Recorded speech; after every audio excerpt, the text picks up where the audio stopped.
Well, ladies and gentlemen, you say that you hit the height of popularity as a athlete for a Canadian sports team when your name gets dropped on a CBC sitcom. Well, this guy was referred to on an episode of King of Kensington, which actually drew a lot of laughs because they were so surprised he was mentioned in the first place. But this guy ended up being a rookie sensation for the Blue Jays, kind of their unofficial Kevin Pillar for their first two campaigns, and still remains close to the hearts of fans of the expansion 1977 Toronto squad. Today we're going to talk about the legend and the very talented Bob Bailor. Now, Robert Michael Bailor, born July 10, 1951, he was the first player selected by the Blue Jays in the 76 Major League Baseball expansion draft. Now, born in Connersville, Pennsylvania in 1951, he was the fifth child of Robert and Agnes Bailor's six children. His family name was Bielkowski when he first arrived in the United States from Poland, and Robert was an engineer for the Chesapeake and Ohio Railroad, hauling coal, iron ore, and limestone, and Angus, of course, was a stay-at-home mom. In August 63, Connersville won the Pennsylvania State Little League title. Bailor did attend Geibel Catholic High School, but did not play high school ball, as neither Geibel nor Connersville High School had a baseball team. Bailor did, however, play basketball in high school and set the team record for most points in the game. Now, Bailor did play baseball with the Connersville American Legion team. Among his teammates were future Seattle Mariners pitcher Bob Galasso and first baseman Jim Braxton, who went on to have an 8-year career in the NFL with the Buffalo Bills. It was true to the American Legion that Bailor caught the eye of Baltimore Orioles scout, the famous Jocko Collins. Now, Bailor signed with the Orioles upon graduation from Geibel in '69. He immediately became a utility player, playing the outfield, second base, third base, shortstop, and even pitching for one game in his first professional season with the Bluefield Orioles. In '71, with the Aberdeen Pheasants, he led the Class A Northern League with a .340 batting average. In '72, he led the Class A California League with 63 stolen bases. Eventually began playing more and more shortstop by the time he debuted with the Orioles in September of '75. Now, we have to be reminded, ladies and gentlemen, the Oilers had a very tight infield at the time, and there wasn't much room for him there. Now, he did start both games of a September 28 doubleheader with the New York Yankees, one at short and the other at second, and he collected his first major league hit off Lara Gura in the second contest. He returned to AAA Rochester Red Wings in '76, and again received a call up to the majors that September in total. That September. In total, Bailor batted 288 with 12 home runs and 201 runs batted in over 7 seasons in the Orioles farm system. He was 3 for 13 with no homers or RBIs at the major league level. Now, the Blue Jays had scouted him very extensively, and after Rupert Jones, the great quality player from Kansas City, went to Seattle, Bailor became the first overall pick. Now, like for the Blue Jays. Now, despite the fact he did not have an everyday position in '77, he appeared in 122 games with 523 at-bats his rookie campaign in Toronto. He led the team in hits with 154, stolen bases with 15, runs scored with 62, and he batted .310 to set an expansion team record, defeating Rusty Staub's 69 mark. He had 10 assists for the outfield in just 537 innings, and was named to the Topps Rookie All-Star team at shortstop, despite the fact he only appeared in 53 games at short.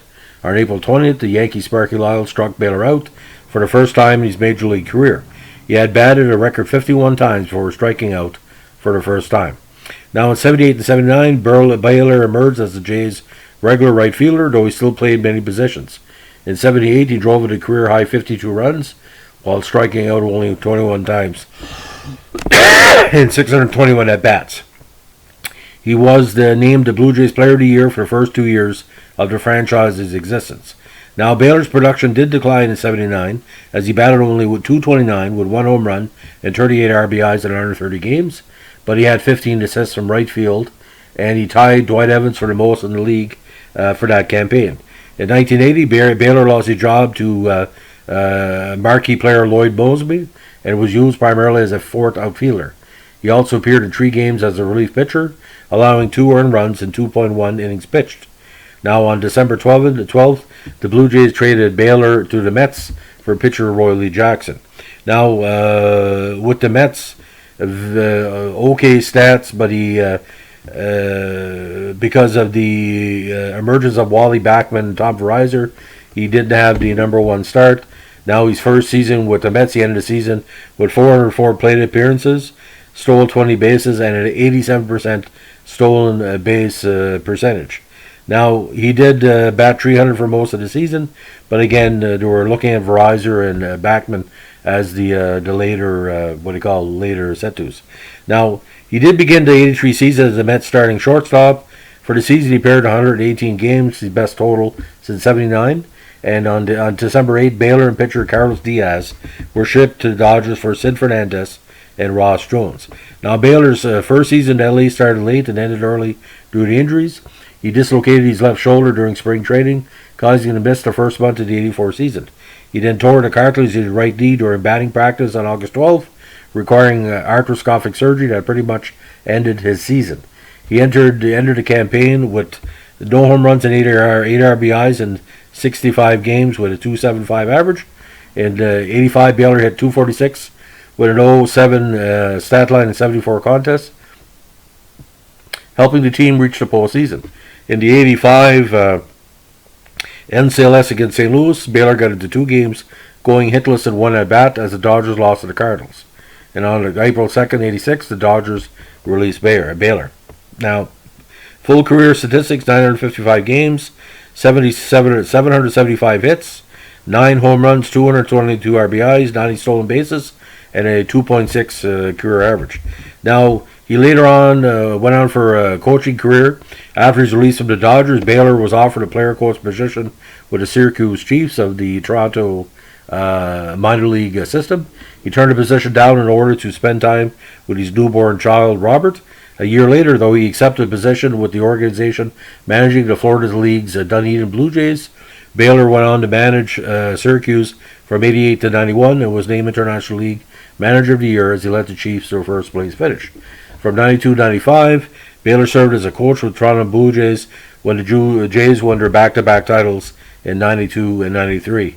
So Bailor, overachiever like crazy, great on defense. Not the biggest player on the planet, ladies and gentlemen, but his right-handed throws from the X just showed that even a white person, because most big arms are black or Latino, he was probably the best white thrower in the American League at the time, and that's saying a lot because there was a lot of great Caucasian athletes in the association. But as we know, AL East there you saw a lot of balls in those seasons because Toronto gave up a lot of runs, ladies and gentlemen, especially on the road, where a 9-inning game felt like 4 hours sometimes. So Bob Bailor, great on defense, great on offense, great role model, great Blue Jay. Thanks for listening. Bye.